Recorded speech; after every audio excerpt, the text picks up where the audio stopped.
In this video, let's talk about regularized logistic regression. So logistic regression is a classification method that uses linear decision boundaries. But here, in particular, we're going to look at a problem where the two classes are perfectly separable. So this is the geometrical picture we have.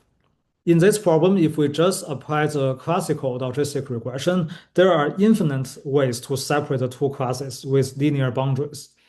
And we won't be able to find a unique solution to it. And that's when the regularization comes in. When we apply it, we will naturally lead to the solution where the margin is maximized. So this concept is closely related to the support vector machine, which will come next. Okay, so let's get started. So here is a formulation of the logistic regression problem. Suppose we are starting with the paired data, the predictor xi and the label yi. Suppose that our feature or the predictors xi lives in d-dimensional space. The yi is the binary label of -1 or +1. Notice here that we are using a symmetric Bernoulli distribution instead of the 0, 1 Bernoulli distribution because it's more related to the support vector machine. So we are going to use that to make tighter connections with SVM. So the probability of the class label can be written in this way. So we apply a linear predictor first with the weights and bias. Then we use the sigmoid function to transform it into probability. So here is a picture for the sigmoid function. An important property here is that it can transform, it can map values from real space that means from negative infinity to positive infinity onto numbers between 0 and 1, right? So that is the probability. It can map any real number into a probability. So that's an important property of the sigmoid function. Although I must say here, we don't have to use a sigmoid function. Any function that have this property can be used as this transformation.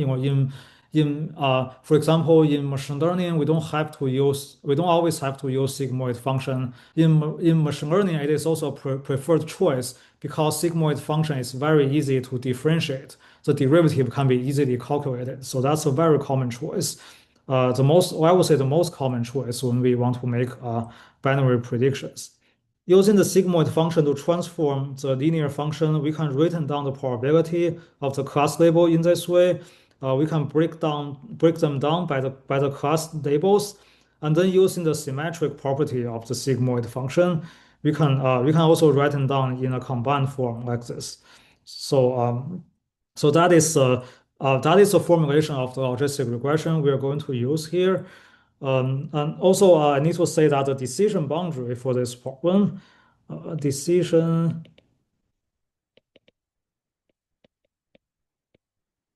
is that it's at W transpose xi plus b equals to 0.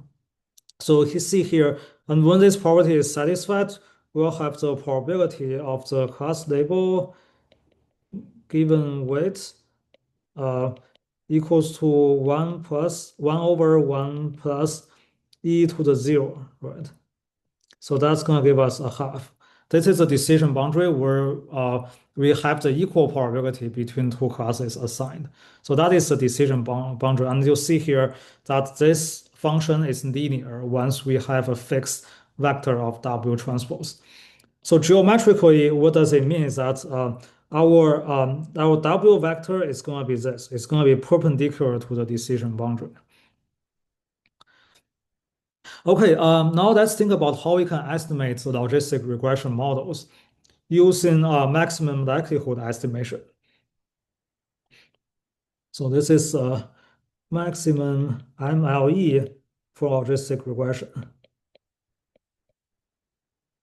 Okay, so the first thing that we can do is that we can write down the log likelihood for this problem. So the log likelihood that equals to suppose we have n data points, we'll have the summation I goes from 1 to n, and then log of the probability we observe the class label yi given the feature and weight. Let's call this function small l. The parameters are the weight and the bias. And then we can plug in the sigmoid function into it. We'll have summation I goes from 1 to n log. The probability becomes 1 over 1 plus exponential minus yi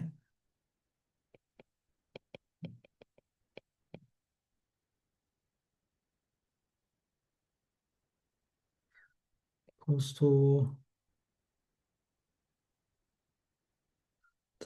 minus.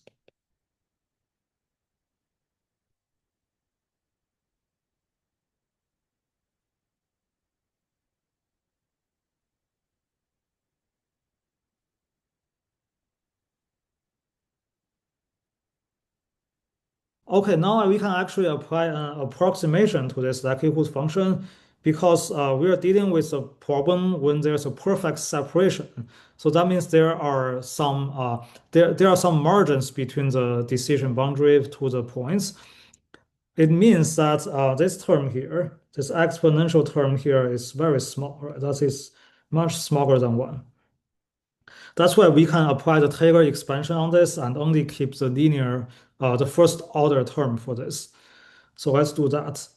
So this is the property we're going to use, right? We're going to use that log of 1 plus x equals to x, right? So this is coming from Taylor expansion, right? This is coming from Taylor of log 1 plus x at x equals to 0. We'll have this property when this x is very small. So that is something we're going to use. Uh, and that will give us making the summation outside. Sorry, making the minus sign outside. And then we have the exponential minus yi w transpose xi minus yib.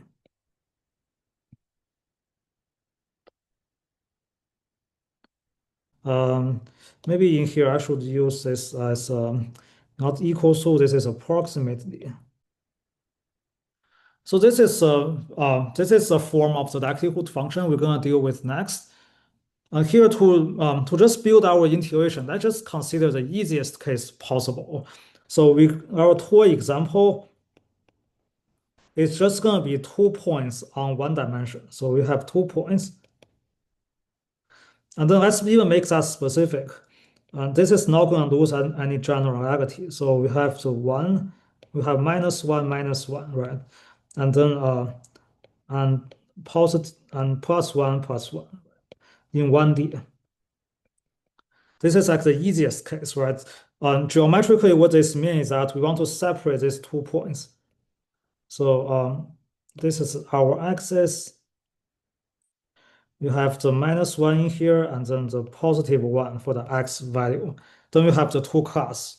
So immediately we see here that is we can actually draw infinite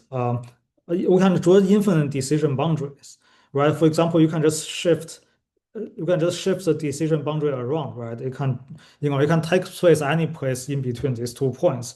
That's going to be a perfect separation of the points, right? So this means that we can shift B to get different decision boundaries in between those 2 points. Also, the other thing is that we can increase W, right? We can make our weight vector larger and larger, right? So that is another way to draw the decision boundary. But increasing W is just gonna make our sigmoid function transition faster. I should probably draw the plot in here that so this is a picture we're going to be looking at, right? So when we increase the W, we're just going to make in the transition of the sigmoid function from 0 to 1 very, very fast. when we have increase of W, the probability of this point being the positive prediction given x equals to positive 1, it's going to be very, very close to 1. And this means that we can always make our W vector larger so that the probability of the correct prediction is very, very high. So let's see this. So now let's look at how this occurred algebraically, and let me just clear up the space a little. Um, okay, now we can just plug in the likelihood for this particular problem. It's going to be very simple because we're living in one-dimensional space, and we only have 2 points. So the first term is going to be exponential. The y1 is going to be -1. So we have the +1 times W now is a scalar. Xi is -1 plus B. The second term is going to be exponential at the minus times 1 plus B. Then let's simplify this a little. It's going to be minus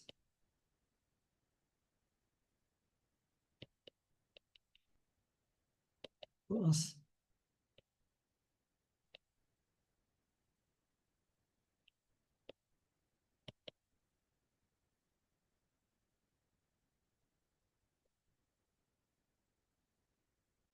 So now let's see why the MLE doesn't exist. So the question, why MLE doesn't exist.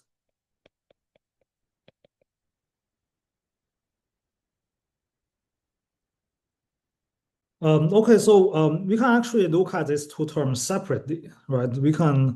Let's call this one the first term, and then this guy second term. Okay, let's look at the first term first. When W goes to infinity, then this means that e to the minus W will decrease and also approaching 0. So this is the picture we're gonna be thinking about, right? So it's gonna gradually decreases to 0. Right? This is 0. Then if we take the negative of that, it's going to increase and also approaching 0, right? So the picture is this, right? It's going to approach 0 from the negative side. So this is exactly why the maximum likelihood doesn't exist, right? Because when we increase the size of the W, when we make W larger and larger, we can always increase the likelihood function, right? That means that means there is not a single value of W to reach the maximum likelihood. Before we make the conclusion, let's just look at the second term first. Right, the second term is going to give us e to the b plus e to the minus b. Okay, so if we plot this function, we'll see what's going on, right? So if we plot this, this means we're just gonna sum two exponential functions together, right? You see that these are the exponential function is convex, right? So when we sum them, it's still gonna be convex. We'll have something like this. And let me just label things a little clearly. This is e to the b, this is e to the minus b, and then we also have e to the b plus e to the minus b, right? So this is greater or equals to e to the 0 plus e to the minus 0. That gave us 2, right? At b equals to 0. So see here, right? If we just combine these two together, this is actually greater or equals to 2 times minus 2 times e to the minus w, right? But the MLE doesn't exist.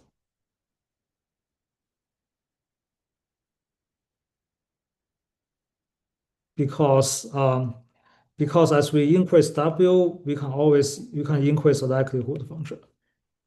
So this is the exact problem for the classical logistic regression when we are dealing with the case when the two classes are perfectly separable.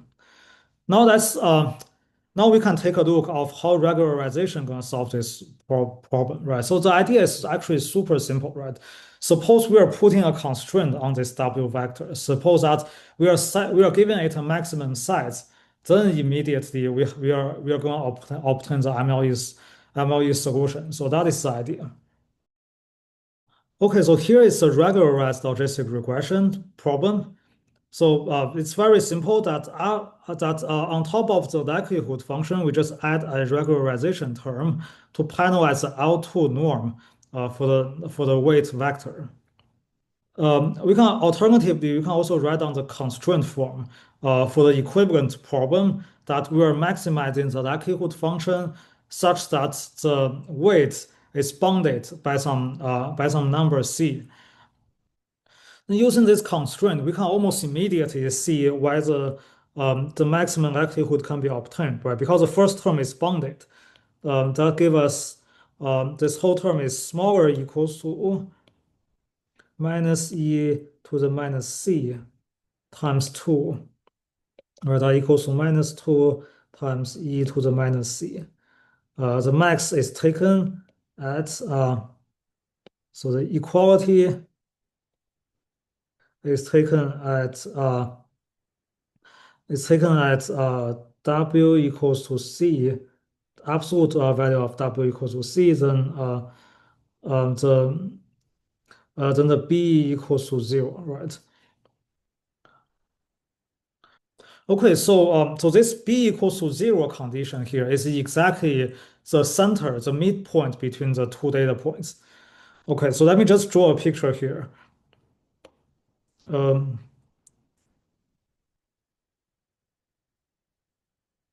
so these are our two data points. This is -1, this is +1. And then we write down our decision boundary, right? We can write down the decision boundary is W times X plus B equals to 0, right? This is just going to give us W times X equals to 0. Because W is not 0, right? It's just going to give us X equals to 0. So that is our decision boundary. And this W vector here being bounded means that we are kind of bounding the degree of the how fast it transitions, right? It just means that we cannot make the transition of the sigmoid function infinitely smaller to blow up the likelihood, to make the likelihood increase, right? We're just gonna put a bound on it. And then it turns out that the best decision can be reached exactly at the midpoint. And okay, and here I should also emphasize that the margin is actually defined as the decision boundary to the two classes, right? So this gap here is known as the margin.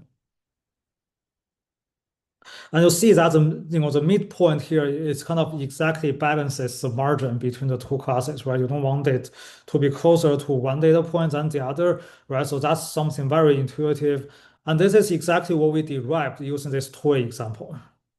Okay, now we can actually think about how to make this derivation a little bit more general, right? So there are two things we need to do, right? So first is that what if we just shift the points around, right? We don't fix point at -1 and 1, right? So what if we have this, right? We have something like m and with the label -1 and then n with the label +1, right?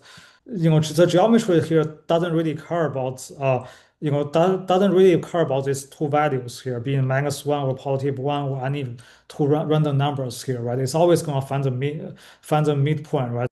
So here, to save us some effort, I'm not going to derive this, but you'll see that it can be derived using change of variable without too much effort. Right, so when we have this point be in M and this point be in N, right, we can the same geometry holds, right? That's very intuitive. The second thing that we want to generalize is that what if we have more points? So this is a more important case we need to think about, right? So second is that what if there are more points? Suppose that we have xi yi, right? When I goes from 1 to n, right? But let's still make it in one dimension, right? So let's see what happens when we have more points.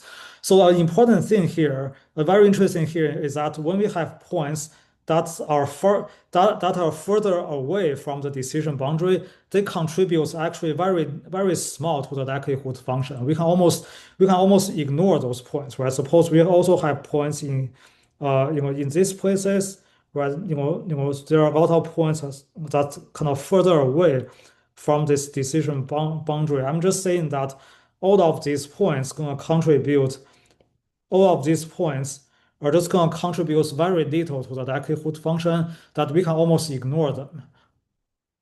So let me just quickly show that why that is the case.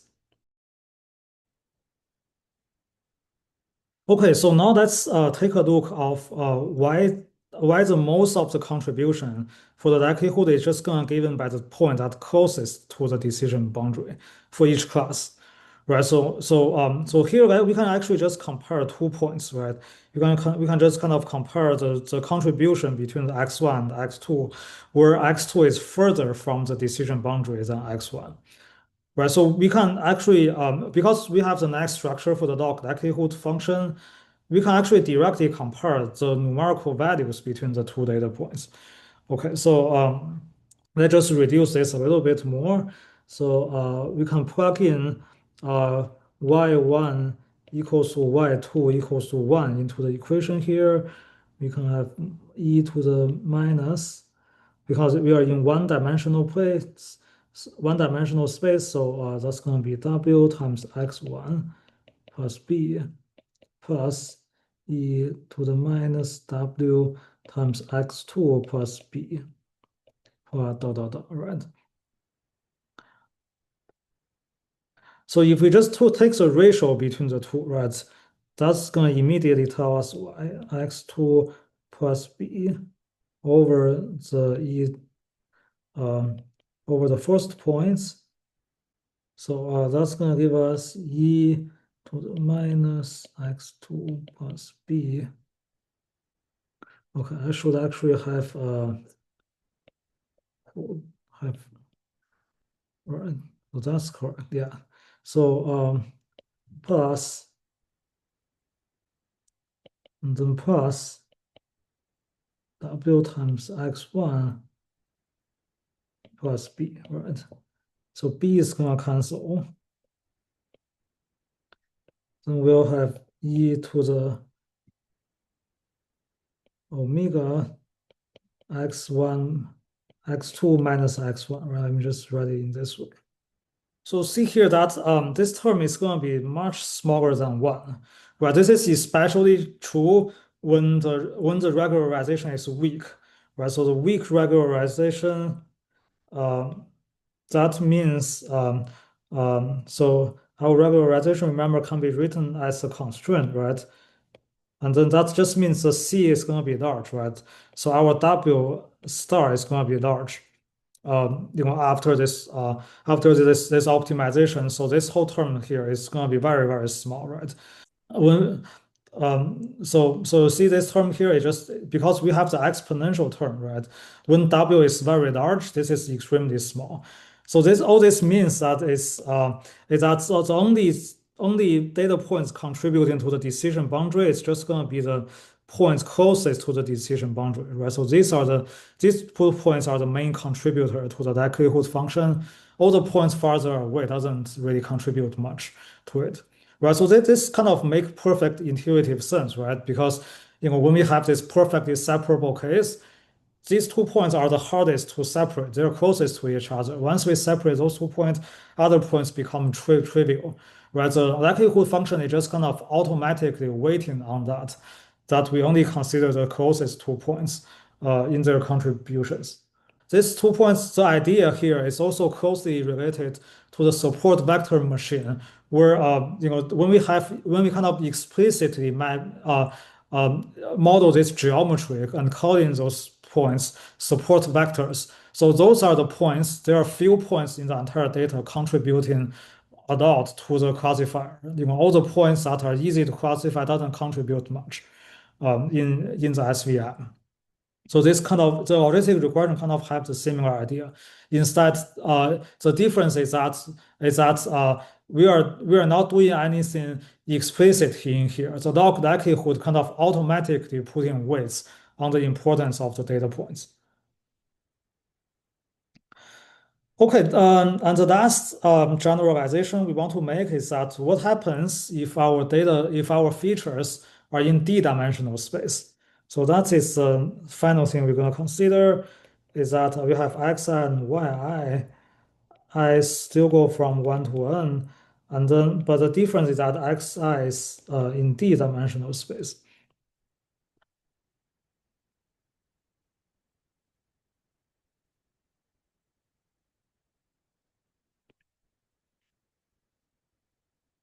So in fact, there isn't too much things changed for this problem, and there's actually a very nice geometrical argument for it. So suppose we have data points that are perfectly separable. They're in D-dimensional space, and then we have our W vector. Remember our likelihood function is going to give us exponential to the summation exponential minus yi x w transpose xi plus b, right? The thing here is that we can actually interpret this as a projection. This is a projection onto 1D. Right, if we just look at these values together, that's going to give us a projection of each data point onto this W vector here. Right, that's exactly what it is, right? We're just going to project the point onto this 1D curve. Then we have the same problem, right? The only point that's going to contribute to this problem are just going to be the two nearest points to this decision boundary here, right? So this W vector here, if we just replace that with W star, suppose that suppose we have W star, the optimizer for the problem for the weight vector, then so let me just call this point x1 and this point x2, right? That's going to be approximately, so this likelihood function just going to be approximately the exponential of minus W transpose x1 plus b plus, I think I'm missing a minus sign here. Then we have the minus x, okay, I think it's minus W transpose x2 then plus b, right? And then if we apply a change of variable here, we just gonna end up having the same problem as our toy example, right? We're gonna get the exact point, the center for the b vector, right? I should actually replace this with W star, I think. Yeah, W star, right? So that become a constant, right? So these are, if we kind of fix this direction here, fix the projection direction here, the B is going to give us the exact center for this problem. It's the same geometry. We'll see this. Okay, so I think that's pretty much about this video. For the next few videos, we're going to talk about SVM. So the same geometry applies here, right? So SVM, we're just going to explicitly model the margin. We're just going to set the margin for the problem, and then automatically ignore the points that are far away from the margin, right? But here it's actually the very similar geometry for logistic regression, where the likelihood function already putting weights which point is it's important and which point is not. But in the SVIM, we just gonna look at things in the very explicit ways. But we can still transfer our geometry intuition we acquired in this video into the next one.